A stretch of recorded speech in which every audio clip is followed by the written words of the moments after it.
มื้อที่18รอบที่2ในโปรเจกต์ปั้นพอร์ตจาก500ไปสู่2,000ใน30มื้อตอนนี้ค่อยก็อยู่ที่หน้ากระดานเทรดของ Bitrade อยู่ในหน้ากราฟของกราฟ Dogecoin ซึ่งในรอบที่2ของมื้อที่18นี้ค่อยจะใช้กราฟ Dogecoin ในการปั้นมาเบิ่งกันว่าค่อยจะปั้นไปฮอดเป้าได้หรือบ่ซึ่งในรอบที่1นี่ก็เกือบได้ stop loss ไปแล้วเนาะพลาด3ไม้ที่4จึงวินมาเริ่มกันที่ออเดอร์แรกเนาะตอนนี้แนวโน้มกำลังลงเนาะกำลังลงเพราะว่ามันขึ้นไปตามฐานแนวต้านแล้วเดี๋ยวจะเริ่มในไม้นี้เลยโอเคไม้นี้ค่อยจะไปที่ออเดอร์เซลก่อนหอบหนึ่งไปที่ออเดอร์เซลก่อนเดี๋ยวมาเบิ่งน้ำกันว่าออเดอร์แรกของค่อยจะวินให้ได้หรือบอลงก่อนปิดไซด์ด้านลุ่มโอเคสวยอย่าลงมาก่อนลงมาก่อนห้าสี่สามสองหนึ่งโอเคออเดอร์แรกวินออเดอร์แรกแหงมานไปสำหรับรอบที่2มาที่ออเดอร์ที่2เมื่อวินแล้วจะเดินเสมอก็คือเดิน10 เหรียญค่อยๆลงลูกค่อยๆลงอย่าลงแห้งหลายค่อยๆลงค่อยๆลงค่อยๆดันลงเป็นแท่งแดงงามๆเด้อคือว่าขึ้นไปสูงแท้มาไม้นี้ค่อยจะจัดไปที่ออเดอร์เซลอีกรอบนึงตลาดเบิ่งจากการเน่งติ่งของกราฟนี่ค่อนข้างสวิงในหนึ่งว่า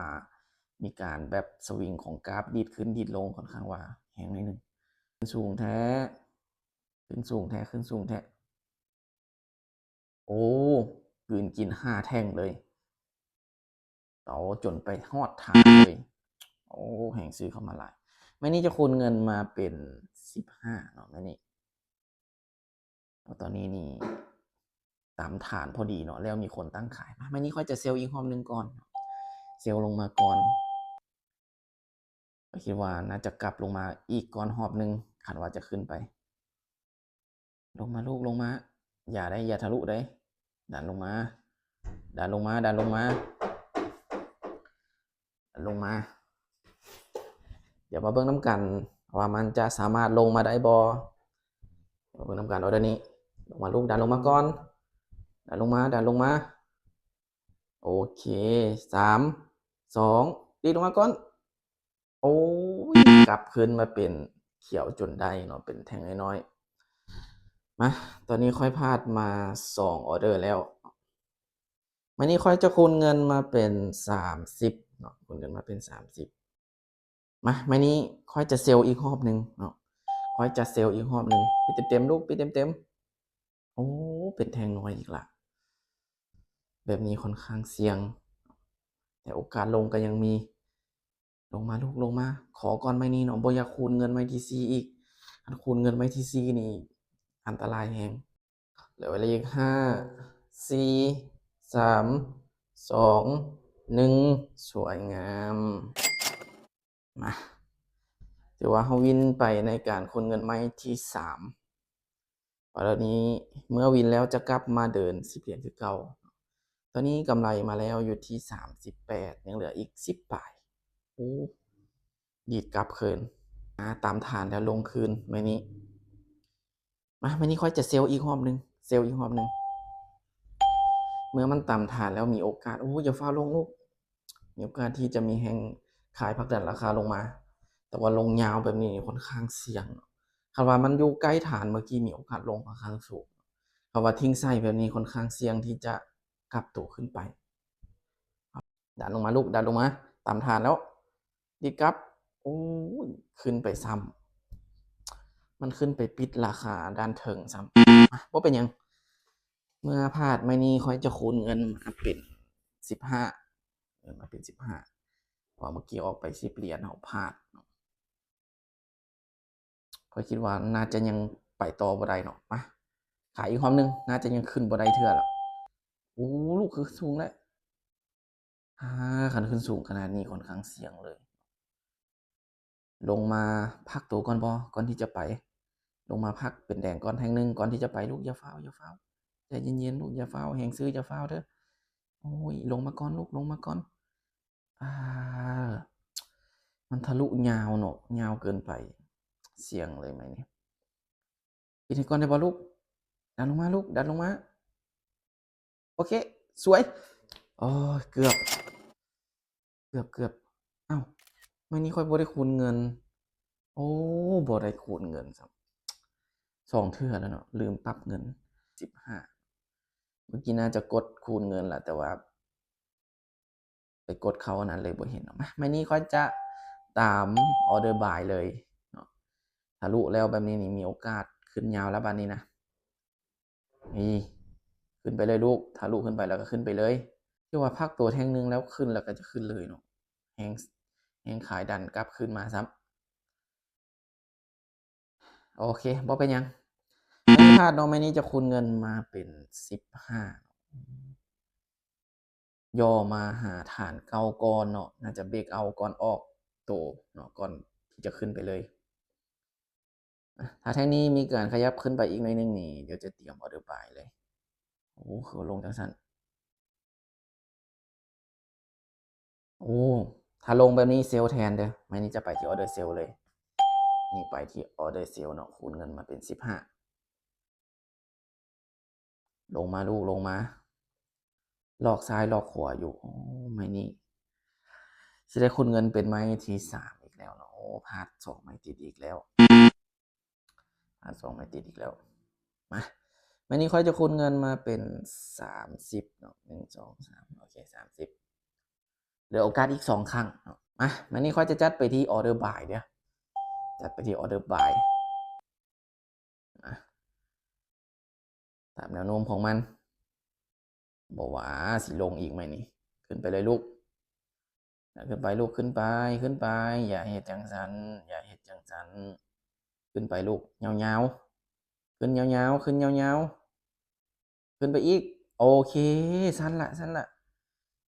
สั้นละสั้นละขึ้นแนวนี้แล้วบ่อย่าได้อย่าได้อย่าได้ลูกอย่าเย้เบรกไว้2 1โอเค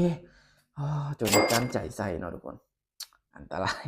ตลาดอีกจังไดเนาะสิขึ้นกับบ่ขึ้นสิลงกับบ่ลงมาลงมาเบรกแล้วนะจะขึ้นแล้วบ่บัดนี้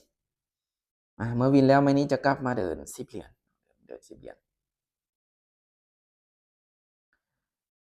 เดี๋ยวออเดอร์นี้เลยเดี๋ยวจะเตรียมบายเนาะออเดอร์นี้จะเตรียมบายโอเคไม้นี้จัดไปที่ออเดอร์บายอีกรอบนึงจัดไปที่ออเดอร์บายอีกรอบนึงโอเคถ้าว่าออเดอร์นี้วินก็ถือว่าค่อยจะบรรลุเป้าเลยมาเบิ่งนํกันว่าออเดอร์นี้จะสามารถขึ้นให้ค่อยได้หรือบ่เนาะถ้าว่าออเดอร์นี้ขึ้นได้ก็ถือว่าค่อยจะบรรลุเป้าโอ้ยอย่าลงมาลูกขึ้นไปก่อนคือว่าขึ้นบ่งามแท้ขึ้นไปก่อนลูกขึ้นไปก่อนดันขึ้นไปดันขึ้นไปโอ้โหขอออเดอร์เดียวได้บ่ขึ้นไปลูกขึ้นไปนี่มาขึ้นทางนี้แทนโอ้เฮ็ดกันคักแท้เนาะมามื้อนี้จะคูณเงินมาเป็น15ยืดเยื้ออีกแล้วยืดเยื้ออีกแล้วมาเบิ่งกันที่ออเดอร์นี้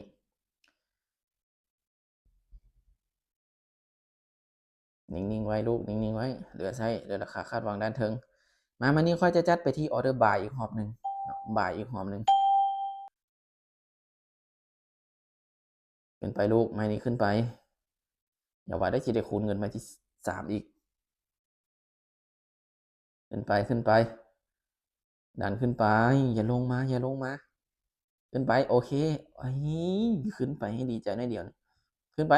ดันขึ้นไปสูงๆขึ้นไปก่อนลูกขึ้นไปก่อนขึ้นไปก่อนขึ้นไปลูกดันขึ้นไปเลยโอเคดันขึ้นไปเลยอย่าได้อย่ากลับเลยอย่ากลับเลยลูกอย่ากลับ3 2 1โอเคสวยงามเดี๋ยวมาเบิ่งกำไรก่อนตอนนี้เท่าไหร่ละ46เนาะยังเหลือ4เหรียญเนาะเดี๋ยวจะไปอีก1ออเดอร์ไปอีก1ไม้ออเดอร์นี้วินถือว่าฮอตเป้าเลยมาออเดอร์นี้เขาจะไปอยู่ที่10เหรียญคือเก่าเนาะมือเฮาวินแล้วมามื้อนี้เขาจะจัดไปที่ออเดอร์บายอีกรอบนึงซื้อไปอีกรอบนึง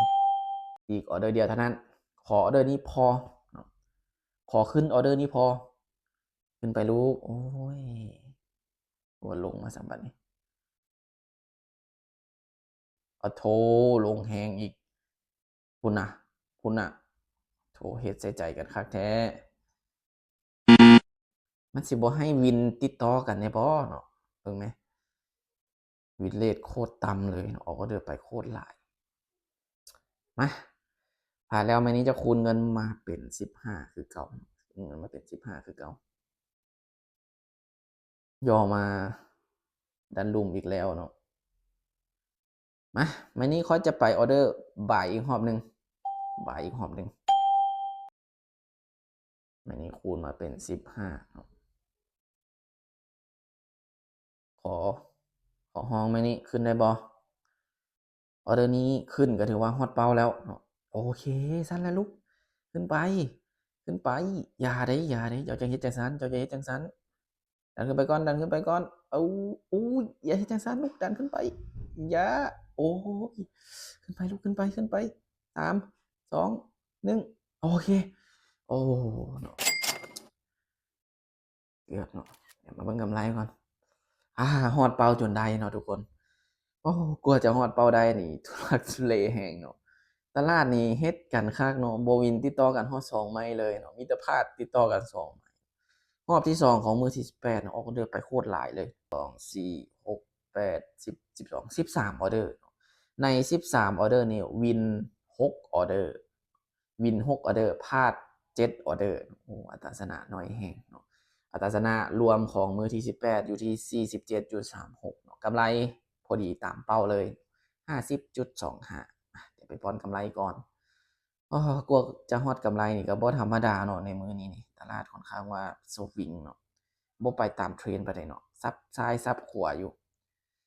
50.25โอเคก็ถือว่ามื้อที่18ของการปั้นพอร์ตก็ถือว่าฮอดเป้าจนได้สุดท้ายทุกๆการลงทุนมีความเสี่ยงผู้ใดที่ยอมรับความเสี่ยงบ่ได้